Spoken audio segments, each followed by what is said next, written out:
예, 시간이 많이 지나서 시간 내에 마치도록 하겠습니다. 요즘에 생산적 금융의 먼저 정의부터 말씀드리면 사실 금융이라는 게 당연히 생산적이어야죠. 근데 이렇게 중원부원 같이 생산적 금융이라는 그걸 강조한 걸 우리가 보면은 나름 정의를 해보면 단기적 수익이나 담보 중심의 어떤 기존의 방식을 넘어서 기업의 기술력이나 산업 구조, 사업 구조 그리고 장기적인 성장 가능성까지 고려해서 장기적 자금을 공급하는 금융이라 정의할 수 있습니다. 좀 더 구체적으로 보게 되면은 당연히 이건 이제 그 장기적인 그 사업 그 수익성을 봐야 되기 때문에 그 위험을 좀 더 그 기술력을 바탕으로 정교하게 평가해야겠고요. 특히 혁신 자본의 공급이라 할 수 있습니다. 향후에 어떤 수익을 크게 창출할 수 있고 특히 이제 경제 전체를 봤을 때는 경제 성장과 발전을 견인할 수 있는 그러한 혁신 자본에 투입이 되어야겠고 선순환 구조 이것이 그냥 단순히 어떤 뭐 기업을 키우고 산업을 키우는 것이 아니라 기업의 가치를 제고하고 이것이 투자자들에게 더 높은 자산 형성으로 이어지고 그 자산이 다시 산업에 투자가 되는 그 선순환 구조를 도입하겠다는 것이 주 목적이라 할 수 있겠습니다. 뭐 산업 구조는 많이 바뀌고 경제 구조도 많이 바뀌었습니다. 당연히 우리나라 경제는 지금 어느 정도의 정체 상황이 있고요. 이게 뭐 제조업의 비중도 정체, 1인당 국민 소득 역시 어느 정도의 정체 상황이고 특히 뒤에 가서 보이겠지만은 잠재 성장률이 계속해서 하락하고 있고 현재 추세가 지속되면은 작년에 KDI 보고서 나온 걸 보면은 20-30년에 마이너스로 전환될 수도 있고요. 산업 구조도 바뀌었죠. 뭐 60년대 같으면은 거의 뭐 그냥 오징어가 5위였고요. 하지만 지금이야 아까 말씀드렸지만 반도체라든지 조선 뭐 이런 그 첨단 산업 쪽의 비중이 점점 커지는 산업 구조가 완전히 바뀌었습니다. 그럼 왜 생산적 금융이 필요하냐를 보게 되면은 당연히 이런 그 경제가 성장하면서 이것이 그냥 그 가계 소득으로 이어지지는 않고 있습니다. 이건 사실은 전 세계적인 형상이고 이것이 이제 금융위기 과정에서 드러났듯이 소득 격차, 부의 격차를 벌이면서 여러 가지 사회문적인 문제를 일으키고 있고요. 이런 부분들을 이제 타개해야 됐다는 것이 뭐 우리 경제뿐만 아니라 전 모든 경제들이 직면하는 과제라고 볼 수 있습니다. 또 우리나라를 보면 특히 우리나라 그 부동산이 지나치게 치중돼 있죠. 지금 가계 자산을 차지하는 비중이 절대적으로 높고요. 지금 65%. 이럴 때 일본은 우리의 절반밖에 안 됩니다. 일본이 높은 것 같아도 안 되고. 그러다 보니까 뭐 여러분 잘 아시고 지금 이번 정부에서도 핵심적으로 하는 것이 부동산이라는 게 결국 자기 충족적 예언으로 가격이 오르죠. 사람들이 오를 걸 예상하고 그러니까 부동산에 투자하고 또 금융회사들 역시 거기에 수익이 되니까 그 자금을 대고 이런 악순환이 벌어지게 되는데 이게 과연 바람직하냐? 그럼 그렇지는 않은 거죠. 가계의 그 노후 대비도 지금 제대로 이루어지지 않고 집중적으로 부동산에 돼 있고 유동성이 낮은 부동산 자산의 투입됨으로 인해서 유동성이 떨어지게 되고 노후 생활이 어렵게 되고 당연히 그 흔히 생산적인 부분에 대해서 자금이 공급되지 않은 여러 가지 그 부작용이 있게 되기 때문에 이 부분을 타개해서 좀 더 그 생산적인 문자 그대로 생산적인 방향으로의 자금이 공급되고 이걸 통해서 결국 경제 성장과 그 다음에 전반적인 국민 경제 후생까지를 증가시키려는 것이 그 주 목적이라 할 수 있게 됩니다.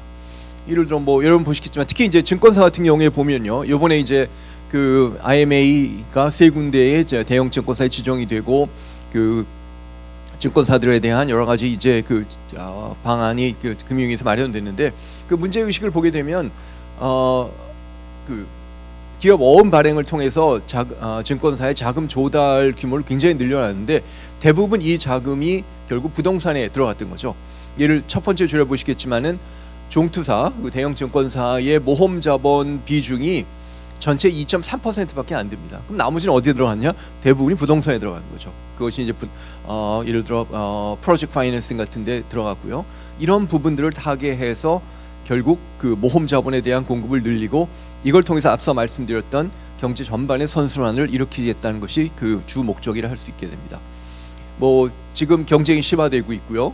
지금 보시겠지만 이미 중국은 이 부분에 대해 정부의 상당한 그 주도로 뭐 AI라든지 로보틱스라든지 이런 부분 자율주행차에서 상당히 지금 앞서 나가 있고 미국도 지금 뭐 사실 바이든 정부부터 지금 정부에까지 새로운 산업 정책으로 사실은 뭐 그 예전에 생각할 수 없을 정도 정부 주도의 산업 정책을 지금 추진하고 있고 독일 같은 경우에도 지금 경제가 많이 정체돼 있는데 1,300유로에 해당하는 산업 전환 펀드를 지금 마련해서 지금 경제를 지금 견인하려고 하고 있습니다. 그래서 추진 목표를 보시게 되면은 지금 아까 말씀드렸지만 잠재 성장률이 지금 계속 하락하고 있고요. 그래서 잠재 성장률 3%로 지금 회복시키는 게 목적입니다. 근데 인구는 계속 지금 감소하고 있고 이것을 갖다가 단기간에 돌릴 수는 없기 때문에 결국 자본 투입을 증가시키고 총 요소 생산성을 결국 꾸준히 증가시켜서 최종적으로 3%의 잠재 성장률을 달성하겠다는 것이 결국 목표입니다. 뭐 쉽지 않은 목표이지만 이것이 이제 결국 목표가 되고요. 지금 또 유니콘을 현재 13개에서 50개로 증가시키고 당연히 이 유니콘은 결국 혁신기업, 벤처기업 그리고 첨단 산업 쪽으로 이제 집중이 돼야겠죠.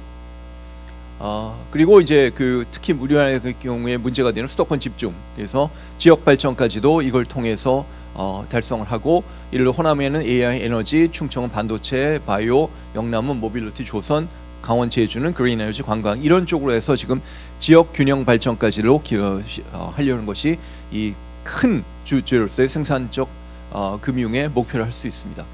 그래서 이제 정부가 구체적으로 시동한 게 국민성장펀드죠. 아시겠지만 150조의 펀드를 구성하고 그 중에 반은 공공, 그다음에 나머지 반은 민간에서 이제 투자가 되고요. 공공 쪽에서 들어가는 거는 산업은행이 주도가 돼서 75조의 정부 우정 채권으로 조달하고, 나머지 75조는 당연한 형태, 국민청년 펀드라든지 이런 형태로 들어가고, 투자 방식은 직접 지분 투자, 그리고 정책 펀드, 인프라 투용자, 초저리 대출을 통해서 그 목표가 되는 부분에 집중적인 자금 투입을 하려는 것이 목표입니다.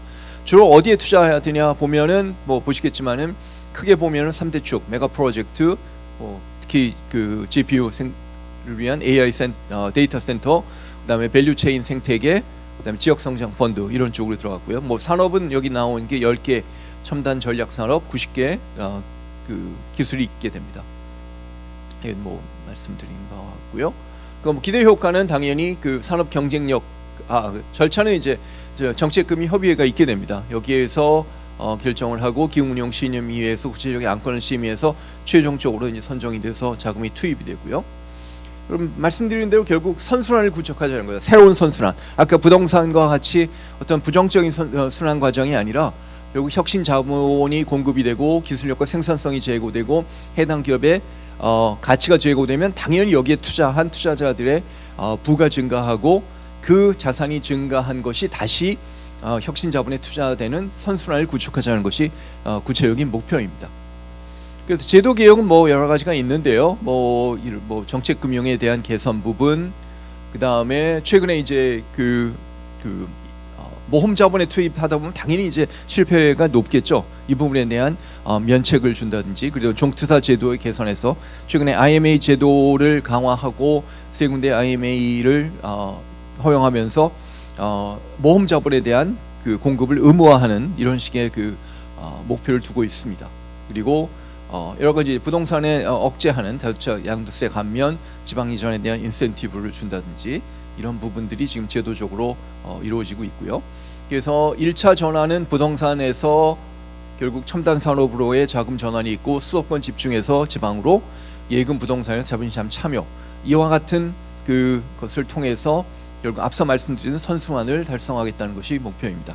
그래서 결국은 이제 이것이 어떤 단순한 정책금융의 그것이 아니라 경제 성장을 견인하고, 특히 궁극적인 목표는 잠재 성장률 3% 이상으로 끌어들이고, 그것을 통해서 가계 소득의 구조 자체를 바꿈으로 인해서 단순히 가계의 부를 증가시키는 것뿐만 아니라 노후 대비까지가 결국 같이 이루어지는 전반적인 선순환을 기대하는 것이 이 생산적 금융의 궁극적인 목표고 추진 과제를 할 수 있게 되어 있습니다. 예, 이것을 마치겠습니다.